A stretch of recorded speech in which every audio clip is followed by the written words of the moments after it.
Have you ever felt your chest tighten the moment someone you care about calls you crying, even before they say a word? That automatic response, that immediate readiness to drop everything and save them from their pain. Now imagine that feeling just stops. Not gradually, not with warning, but like someone flipped a switch in your nervous system, and suddenly that person is sitting across from you, tears streaming down their face, telling you the exact same crisis they've shared 17 times before, and you feel absolutely nothing. Not anger, not frustration, not even the compassionate exhaustion you felt last month. Just a clean, surgical emptiness where your empathy used to live. Your jaw unclenches for the first time in months. Your shoulders drop. That familiar pressure in your chest that always activated when they needed you has simply vanished. And here's the part that terrifies you most. You don't feel guilty about feeling nothing. No shame, no internal voice telling you you're a bad person. Just silence, just space, just this disturbing sense that something fundamental has shifted inside you, and you didn't consciously choose it. What if I told you this isn't you breaking down, but your psyche executing an emergency survival protocol you never knew existed? That right now, while you're wondering if you've lost your humanity, your unconscious mind is actually saving you from psychological annihilation. The moment you're experiencing has been documented in depth by Carl Jung, and what he discovered about this pattern will completely reshape how you understand what's happening to you. Because this coldness you're feeling isn't a malfunction. It's your deeper intelligence intervening before your conscious mind destroys you through self-sacrifice. Your body registered the threat before your thinking mind could process it. For months, maybe years, you've been operating as an emotional paramedic, rushing to every crisis, absorbing every breakdown, carrying weight that was never yours to carry. And your nervous system has been keeping detailed records. Every time you solved a problem, they recreated 3 days later. Every time you absorbed their anxiety, and they walked away lighter while you carried it for weeks. Every boundary you wanted to set, but couldn't because you could feel how much they were hurting. Your unconscious has been building a case file, and it just reached a critical threshold. The detachment you're experiencing isn't a character flaw. It's yourself, that organizing center of your psyche that Jung spent his career mapping, protecting you from complete fragmentation. Because if you'd continued absorbing everyone's pain while ignoring your own psychological limits, you would have eventually lost contact with your own feelings, your own needs, your own desires entirely. Jung called this the withdrawal of projections, but that sterile clinical term doesn't capture the visceral shock of what is actually happening in your body right now. You've been living in a state of hyperresonance, your mirror neurons firing constantly, making you feel others' emotions as intensely as if they were your own. You became addicted to that feeling of being needed, of being the one person who could handle what others couldn't.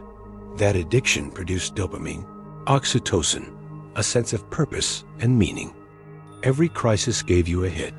Every time someone said, "I don't know what I'd do without you," you got confirmation that you mattered.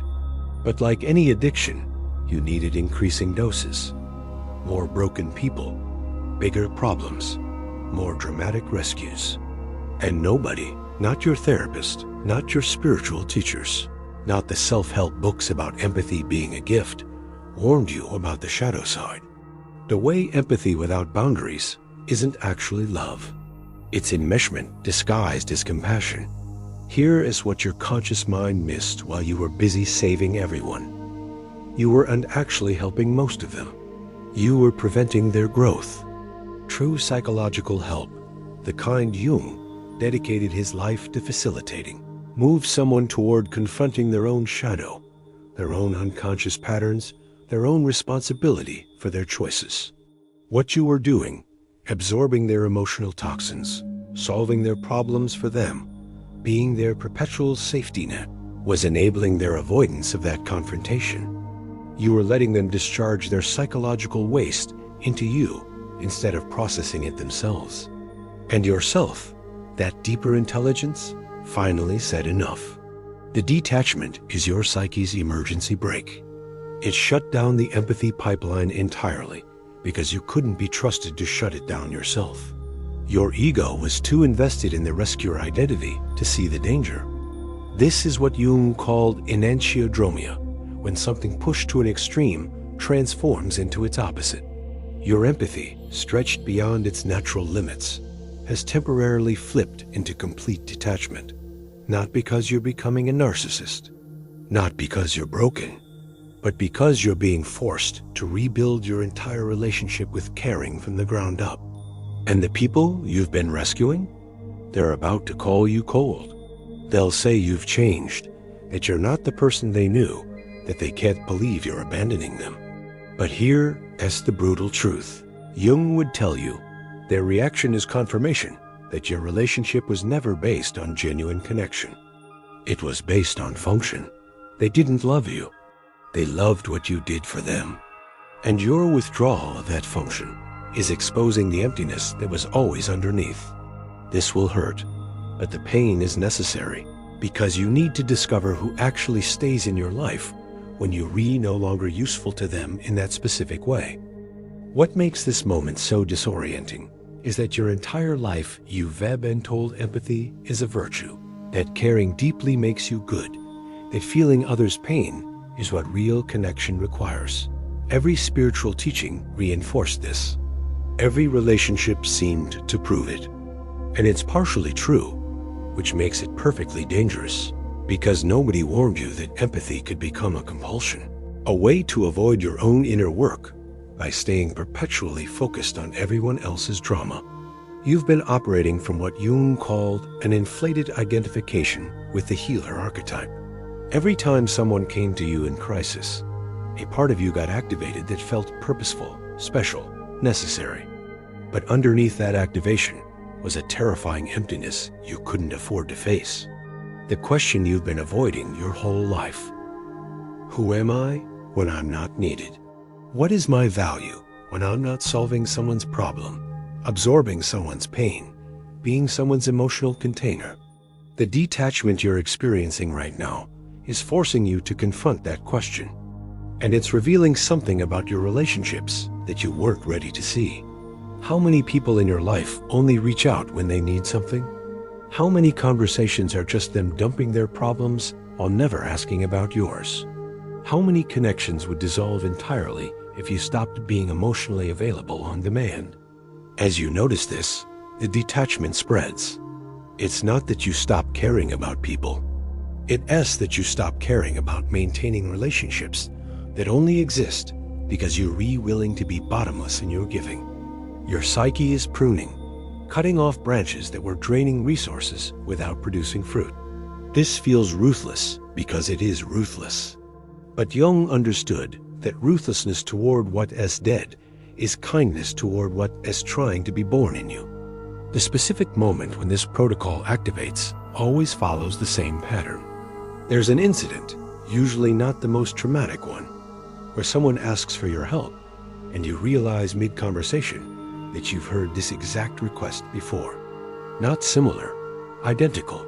The same crisis, the same framing, the same assumed urgency. And you've responded the same way before, multiple times, and nothing changed. They're running a loop, and you've been enabling that loop by being their reset button. Every time they hit rock bottom, you were there to cushion the fall, which prevented them from experiencing the full consequence that might have motivated actual change. In that moment, your psyche does the math. It calculates the cost of continuing to be that cushion, and it decides the math doesn't work anymore. What makes this realization brutal isn't just the detachment itself, it's the clarity that comes with it. Suddenly, you can see the entire dynamic with perfect vision. You can see how their helplessness was a strategy, not an affliction. You can see how your helping was serving your need to feel necessary more than their need to actually heal. You can see how the whole dance was unconscious collusion. They got to avoid growing up. You got to avoid facing your own emptiness by staying perpetually busy with theirs. Jung called this the realization of the shadow in relationship. Both parties' shadow material, was getting acted out through this rescue dynamic. Their shadow, the refusal to take responsibility for their own life. Your shadow, the need to be indispensable, to be the special one who could handle what others couldn't, to derive your entire sense of worth from your capacity to endure other people's chaos. Right now, you're in what Jung called the sterile period. Nothing grows. Your old pattern is dead, but the new pattern hasn't established itself yet. You feel disconnected from everyone, including yourself. You might even feel depressed, not because you're clinically depressed, but because your entire identity structure is in dissolution. The ego is experiencing what Jung called ego death in service of self-realization. You're not who you were, but you don't yet know who you're becoming. This phase requires you to resist two temptations. First, the temptation to rush back into rescue mode just to feel like yourself again. Second, the temptation to swing into complete isolation and convince yourself you don't need anyone.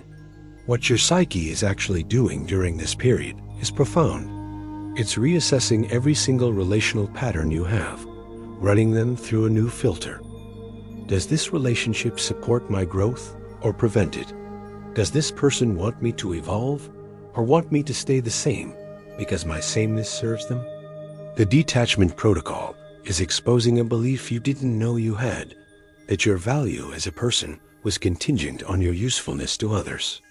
This belief likely formed early, probably in a family system where love was conditional on performance, where being good meant being helpful, where your own needs were considered selfish if they conflicted with others' needs. Jung called this the formation of a false self, a persona constructed to survive an environment that couldn't accept your true self.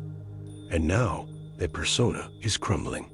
The detachment is your psyche's refusal to keep performing that false self, even though existing without it feels terrifying. The way through this isn't to find new people to rescue or to build walls around your heart. The way through is to stay in the void, to feel the emptiness where your usefulness used to give you identity, to discover that you still exist even when you're not needed, that your being has value independent of your doing. This is the heart of individuation, discovering that you are not your function. Eventually, you'll find yourself naturally responding to people's needs again, but from a completely different place. You'll help someone and notice it doesn't deplete you. You'll offer support because you choose to, not because guilt compels you. You'll say no and feel clear rather than cruel. This is what Jung meant by the transcendent function, the ability to hold opposites until something new emerges.